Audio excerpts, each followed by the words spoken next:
என்னோட ஈவி காரை வாங்கி 1 வருஷம் கூட ஆகலை.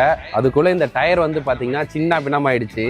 இங்கே பாருங்கள், என்னோட டயரை பார்த்தோம் அப்படின்னா ஃபுல்லாக தேஞ்சு. ஈவி வண்டி ஜென்ரலாக வந்து உங்களுக்கு டயர் லைஃப் கொஞ்சம் கம்மியாக தான் இருக்கும்.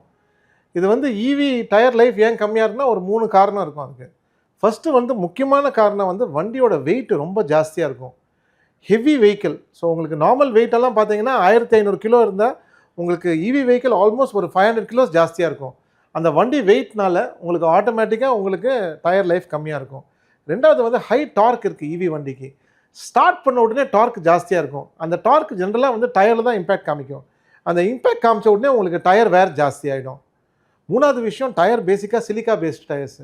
உங்களுக்கு சிலிக்கா பேஸ்ட் டயர்ஸ் போட்டால் தான் ரேஞ்ச் நிறைய கிடைக்கும். ஈவி வண்டியோட மெயின் கான்செப்டே ரேஞ்ச் தானே. அந்த ரேஞ்சு ஜாஸ்தி கிடச்சா தானே உங்களுக்கு ஈவி வண்டி போடுறதுல ஒரு பெனிஃபிட் இருக்குது. ஸோ அந்த ரேஞ்சு ஜாஸ்தியாக கொடுக்குறதுக்கு சிலிக்கா பேஸ்ட் டயர் போட்டிங்கன்னா லைஃப் கம்மியாக இருக்கும், டயர் சாஃப்டாக இருக்கும். ஆனால் உங்களுக்கு ரோலிங் ரெசிஸ்டன்ஸ் ஜாஸ்தியாக இருக்கும். அந்த ரோலிங் ரெசிஸ்டன்ஸ்னால் நீங்கள் டயர் வந்து ஆக்சிலேட்டர்லேருந்து கால் வெளியே எடுத்துடுறீங்க, ஆட்டோமேட்டிக்காக லாங்கஸ்ட் டிஸ்டன்ஸ் போய் நிற்கும். அது சிலிக்கா பேஸ்ட் டயர் தான் வரும். இந்த 3 காரணத்தினால தான் ஜென்ரலாக வந்து ஈவி டயர் லைஃப் கம்மியாக இருக்கும். வாங்குறப்போ நம்ம மைண்டு கொஞ்சம் ரெடி பண்ணி வச்சுக்கணும். இந்த டயர் வந்து ஒரு 30 36 கிலோமீட்டர் தான் ஓடும், அது மேலே ஓடாது. அதுக்கேற்ற மாதிரி நம்ம வந்து வண்டியை டயர் மாற்றிக்கணும்.